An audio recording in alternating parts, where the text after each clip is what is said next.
பகவத்கீதையின் முதலாவது அத்தியாயத்தில் அர்ஜுன விஷாத யோகம் இருந்து 19வது ஸ்லோகத்தை இன்று நாம் விரிவான விளக்கத்துடன் பார்ப்போம்.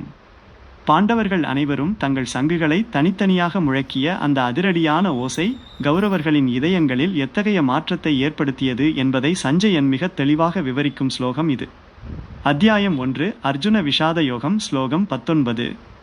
ஸ்லோகம் ச கோஷோ திருதராஷ்டிராணாம் ஹிருதயானி வெதாரயத் நபஸ்ஸ பிருதிவீம் சைவ துமுலோபியனு நாதயன் 19. வார்த்தைகளுக்கான அர்த்தம்.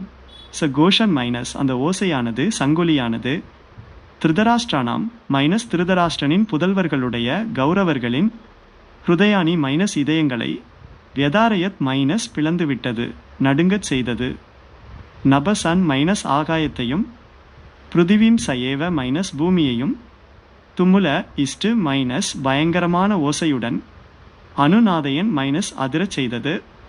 விரிவான விளக்கம். 1. கதையின் பின்னணி. வெளிப்படையான பொருள். சஞ்சயன் திருதராஷ்டிரனிடம் கூறுகிறான், மன்னரே, பாண்டவர்களின் அந்த திவ்யமான சங்குலியானது பூமியையும் வானத்தையும் அதிரச் செய்தது. அந்த பேரொலி கௌரவர்களின் இதயங்களை பிளந்து பெரும் நடுக்கத்தை ஏற்படுத்தி அவர்களை பயத்தில் உறைய வைத்தது. பாண்டவர்களின் சங்கு முழக்கம் வெறுமனே ஒரு சத்தம் அல்ல, அது தர்மத்தின் குரல். அவர்கள் தங்கள் சங்குகளை முழங்கிய போது அது விண்ணையும் மண்ணையும் அதிர வைத்தது.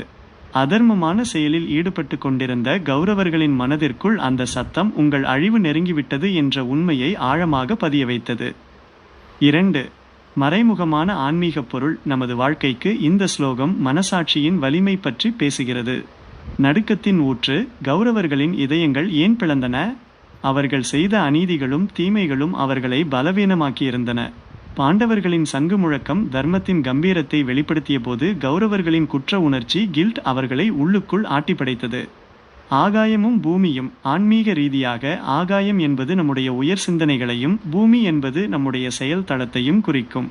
நாம் சரியான வழியில் தர்மத்தில் நடக்கும்போது நமது எண்ணங்களும் செயல்களும் உலகத்தையே அதிரச் செய்யும் ஒரு நேர்மறை அதிர்வை, பாசிட்டிவ் வைப்ரேஷன் உண்டாக்கும். அது தீய சக்திகளுக்கு நடுக்கத்தை தரும். இன்றைய சிந்தனை. நாம் உண்மையான தர்மத்தின் பக்கம் நின்று செயல்படும்போது நமது செயல்கள் எந்த பெரிய தீமையையும் வீழ்த்தும் ஆற்றலை பெற்றுவிடும். நமது கடமையை சரியாக செய்யும்போது வரும் அந்த தன்னம்பிக்கை எத்தகைய பயத்தையும் போக்கும் ஆயுதமாக மாறும். முதலாவது அத்தியாயத்தில் அர்ஜுன விஷாத யோகம் இருந்து 20வது ஸ்லோகத்தை இன்று நாம் விரிவான விளக்கத்துடன் பார்ப்போம். பாண்டவர்களின் சங்கு முழக்கம் கௌரவர் இதயங்களை பிளந்த பிறகு போரை தொடங்க துணிந்த அர்ஜுனன் தன் தேரோட்டியான கிருஷ்ணரிடம் இரு படைகளையும் நன்கு உற்று நோக்குவதற்காக தன் தேரை 2 படைகளுக்கும் இடையில் கொண்டு செல்லுமாறு கூறும் தருணம் இது. அத்தியாயம் 1 அர்ஜுன விஷாத யோகம் ஸ்லோகம் 20. ஸ்லோகம் அத வியவஸ்திதான் திருஷ்ட்வா தார்த்தராஷ்டிரான் கபித்வஜ பிரவருத்தே சஸ்திர சம்பாதே தனுருத்யாமிய பாண்டவ 20 ருஷிகேஷம் ததா வாக்கியமிதமாக மஹீபதே. குறிப்பு. ஸ்லோகம் 20 மற்றும் 21 இன் முதல் பாதி இணைந்து வருகிறது. வார்த்தைகளுக்கான அர்த்தம். அத மைனஸ் அதற்கு பிறகு, வியவஸ்திதான் மைனஸ் அணிவகுத்து நின்ற, திருஷ்ட்வா மைனஸ் பார்த்து, தார்த்தராஷ்டிரான் மைனஸ் திருதராஷ்டிரனின் புதல்வர்களை கௌரவர்களை, கபித்வஜ மைனஸ் குரங்கு கொடியை உடையவன் அர்ஜுனன், பிரவருத்தே சஸ்திர சம்பாதே மைனஸ் ஆயுதப்போர் தொடங்கவிருக்கும் தருணத்தில், தனு உத்யாமிய மைனஸ் வில்லினை உயர்த்தி பிடித்து, பாண்டவ மைனஸ் பாண்டுவின் மகனான அர்ஜுனன், ருஷிகேஷம் மைனஸ் ஸ்ரீகிருஷ்ணரை நோக்கி, வாக்கியம் இதம் ஆக மைனஸ் இந்த வார்த்தைகளை கூறினான். விரிவான விளக்கம். 1. கதையின் பின்னணி. வெளிப்படையான பொருள். சஞ்சயன் கூறுகிறான், மன்னரே, ஆயுத போர் தொடங்கவிருக்கும் அந்த தருணத்தில் கௌரவர்களின் படையை உற்று நோக்கிய குரல் கொடியை உடைய அர்ஜுனன் தன் வில்லினை உயர்த்தி பிடித்து கொண்டு ஸ்ரீகிருஷ்ணரை நோக்கி பேசினான். அர்ஜுனன் போருக்கு தயார் என்பதை அவனது வில் உயர்த்துதல் உணர்த்துகிறது. அதே சமயம் எதிரே நிற்பவர்கள் யார் யார் என்று முழுமையாக தெரிந்து கொள்ள அவன் விழைகிறான். அதற்காகவே அவன் கிருஷ்ணரை நோக்கி அந்த வேண்டுகோளை விடுக்கிறான். இங்கே அர்ஜுனன் கபித்வஜா குரங்கு கொடியை உடையவன் என்று அழைக்கப்படுகிறான். அர்ஜுனனின் தேர்கொடியில் அனுமன் வீற்றிருப்பதால் அவனுக்கு அனுமனின் பலமும் அறிவும் எப்போதும் துணை நிற்கும் என்பதை குறிக்கவே இந்த பெயர் பயன்படுத்தப்பட்டுள்ளது. 2. மறைமுகமான ஆன்மீக பொருள். நமது வாழ்க்கைக்கு முழுமையான பார்வை, அப்சர்வேஷன். அர்ஜுனன் அவசரப்பட்டு போரை தொடங்கவில்லை.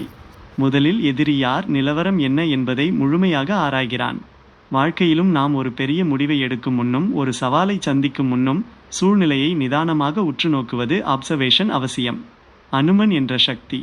நம்முடைய தர்ம பயணத்தில் அனுமன் போன்ற அசையாத பக்தியும் 5 ஸ்ரீகிருஷ்ணர் போன்ற தெய்வீக வழிகாட்டலும் தேரோட்டி நமக்கு துணையாக இருந்தால் எந்த பெரிய போரிலும் நாம் கலங்க வேண்டியதில்லை. இன்றைய சிந்தனை: நாம் ஏதேனும் ஒரு சிக்கலில் அல்லது குழப்பத்தில் இருக்கும்போது அவசரப்பட்டு செயல்படாமல் அர்ஜுனனைப் போல சற்று பின்வாங்கி முழு சூழ்நிலையையும் சிச்சுவேஷன் நடுநிலையுடன் உற்று நோக்க வேண்டும். பகவத்கீதையின் முதலாவது அத்தியாயத்தில் அர்ஜுன விஷாத யோகம் இருந்து 21 மற்றும் 22வது ஸ்லோகங்களை இன்று நாம் விரிவான விளக்கத்துடன் பார்ப்போம். அர்ஜுனன் தன் தேரோட்டியான கிருஷ்ணரிடம் போர்க்களத்தின் மையப்பகுதிக்கு தேரை கொண்டு செல்லுமாறு பணிக்கும் தருணம் இது. அத்தியாயம் 1 அர்ஜுன விஷாத யோகம். ஸ்லோகங்கள் 21 மற்றும் 22. ஸ்லோகங்கள். அர்ஜுன உவாச சேனையோர் உபயோர் மத்தியே ரதம் ஸ்தாபயமே அச்சுத் யாவதேதான் நிரீக்ஷேகம் யோதுகாமான் அவஸ்திதான். 21 கைர்மயா சக யோத்தவ்யம் அஸ்மின் ரணசமுத்தியமே த்ரோக்ஷேகம் யோதகாமான் ஏதான் அவேக்ஷேகம் ஆவேக்ஷேகம் திருஷ்டகாமான். சரியான வடிவம்: த்ரோக்ஷேகம் ஏதான் அவேக்ஷேகம் யுத்தகாரும் அவஸ்திதான். 22 வார்த்தைகளுக்கான அர்த்தம். அர்ஜுன உவாச அர்ஜுனன் கூறினான். அச்சுத வீழ்ச்சியடையாதவரே. ஸ்ரீகிருஷ்ணரே.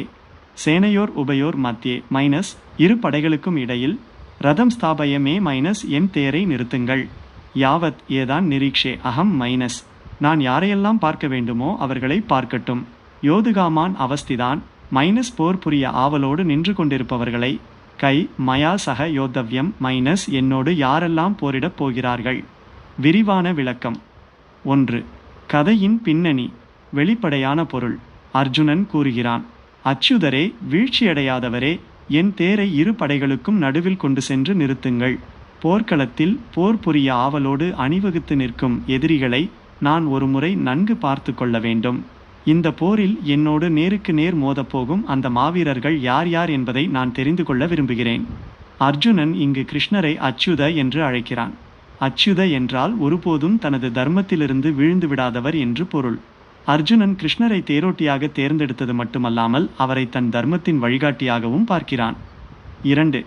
மறைமுகமான ஆன்மீக பொருள். நமது வாழ்க்கைக்கு தெளிவான பார்வை. அர்ஜுனன் போரை தொடங்குவதற்கு முன் எதிரி படையை உற்று நோக்க விரும்புகிறான். நம் வாழ்க்கையில் ஒரு சவாலை சந்திக்கும் போது அதை உணர்ச்சிவசப்படாமல் நடுநிலையோடு இரு படைகளுக்கும் இடையில் நின்று ஆராய்ந்து பார்ப்பதுதான் முதிர்ச்சியான அணுகுமுறை. அச்சுதனின் துணை. நாம் எதற்கெடுத்தாலும் கிருஷ்ணரை, நமது மனசாட்சியை அல்லது இறைவனை அச்சுதரே என்று அழைத்து, என் வாழ்க்கை தேரை சரியான இடத்தில் நிறுத்துங்கள், என் பார்வையை தெளிவாக்குங்கள் என்று வேண்டினால் குழப்பங்கள் மறைந்து தெளிவு பிறக்கும். இன்றைய சிந்தனை: எந்த ஒரு செயலையும் செய்யும் முன்னால் உணர்ச்சிவசப்படாத ஒரு நிலையை, நியூட்ராலிட்டி நாம் அடைய வேண்டும். அந்த நடுநிலையான இடத்தில் நின்று நம் சவால்களையும் நம்முடைய பலம் மற்றும் பலவீனங்களையும் எதிரிகளைப் போல நடுநிலையோடு ஆராய்ந்து பார்த்தால் சரியான முடிவை எடுக்க முடியும். நாளை அர்ஜுனனின் வேண்டுகோளின்படி கிருஷ்ணர் தேரை எங்கு நிறுத்தினார் என்பதை 23வது ஸ்லோகத்தில் பார்ப்போம்.